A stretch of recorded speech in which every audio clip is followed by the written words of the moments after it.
एक बड़ी खबर इस वक्त फिर से बम से उड़ाने की धमकियां मिलनी शुरू हो चुकी। विमानों और हवाई अड्डों पर लगातार मिल रही बम की धमकियों के बीच महाराष्ट्र में पुलिस को एक बड़ी कामयाबी हाथ लगी है। पुलिस ने नागपुर में एक सीरियल हॉक्स मेलर को गिरफ्तार कर लिया।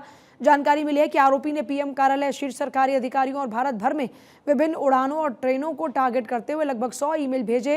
हैरान करने वाली बात यह कि उसका मकसद आतंकवाद, एक तूफानी राक्षस काम की एक किताब पब्लिश करना था।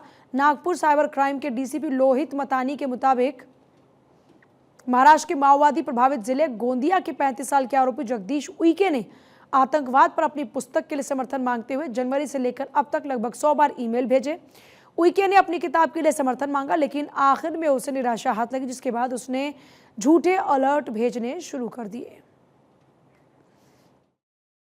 उसने कुछ मैसेजेस भेजे हैं अलग अलग समय पर एयरलाइंस को, क्या कहते हैं, गृह मंत्री को, मुख्यमंत्री को और अलग अलग अधिकारियों को, जिसमें उसने बताया है कि यहाँ पर अटैक होने वाला है और क्या कहते हैं, कहीं बम लगाए गए हैं, मार्केट प्लेस में बम लगाए गए हैं, रेलवे स्टेशन में बम लगाए गए हैं, एयरपोर्ट में बम लगाए गए हैं। इस तरीके से उसने अफवाह फैलाने की कोशिश की है, जिसकी वजह से पूरी यंत्रणा उसमें लग जाती है।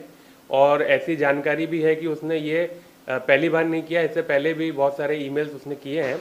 इसलिए हमने उसको अरेस्ट किया, उस पर गुना दाखिल किया है और अभी आगे की तपास चालू है।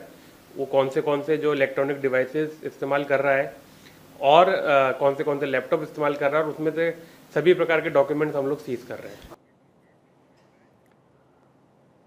और अब महाराष्ट्र पुलिस उइके की डिजिटल जो एक्टिविटीज़ हैं, कम्युनिकेशन पैटर्न है, उसकी भी जांच कर रही है।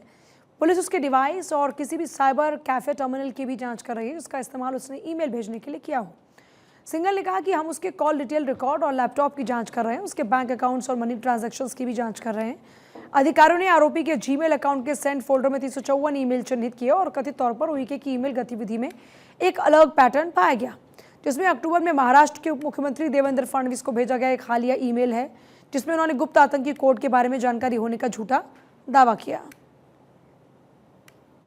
विमानों को बम से उड़ाने की फर्जी धमकी देने वाला शख्स नागपुर से हुआ गिरफ्तार, जिसका नाम है जगदीश उइके।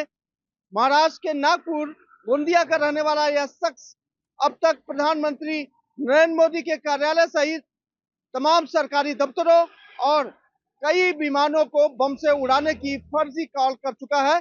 जानकारी यह है कि इसने अब तक अपने मेल आईडी से 354 से ज्यादा मेल किया है। नागपुर पुलिस लगातार इस पूरे मामले की सघनता से जांच कर रही है। नागपुर पुलिस की जांच में कई बड़े चौंकाने वाले खुलासे भी सामने आए, जिसमें यह सीरियल कॉलर जो है एक लेखक भी है, जिसने आतंकवाद पर एक पुस्तक लिखी है, जिसके प्रमोशन के लिए लगातार इसने पहले सरकारी दफ्तर, पीएमओ दफ्तर और तमाम लोगों को उसने मेल किया था। लेकिन जब प्रमोशन के लिए कोई कॉल नहीं आया, कोई जो है एक्टिविटी नहीं दिखाएगी, तो यह निराश होकर लोगों को इस तरह से हॉक्स कॉल करने लगा, जिसमें जानकारी आई कि 100 से ज्यादा विमानों को बम से उड़ाने की फर्जी धमकी दे डाली। फिलहाल नागपुर पुलिस इस पूरे मामले की जांच कर रही है। वहीं नागपुर पुलिस की तरफ से बताया गया कि नागपुर पुलिस उसके मेल द्वारा जो तमाम हॉक्स कॉल भेजे गए हैं उसकी जांच की जा रही है। इस जांच में उसके मेल आईडी, आईपी एड्रेस और जिस साइबर कैफे का इस्तेमाल करके इसने अब तक जो मेल किए हैं उसकी भी जांच की जा रही है। फिलहाल जानकारी के अनुसार नागपुर पुलिस आरोपी जगदीश उइके के बैंक अकाउंट खाते की खंगालने में लगी हुई है कि क्या कोई ट्रांजैक्शन हुआ है या फिर किसी के कहने पर इसने धमकी दी है। फिलहाल जानकारी है कि अब दिल्ली पुलिस भी उस सनकी लेखक से पूछताछ करेगी, जिसमें दिल्ली पुलिस के ताबे में भी नागपुर पुलिस जगदीश उइके को देने वाली है। कैमरा पर्सन रमेश के साथ सोनी, भारत 24।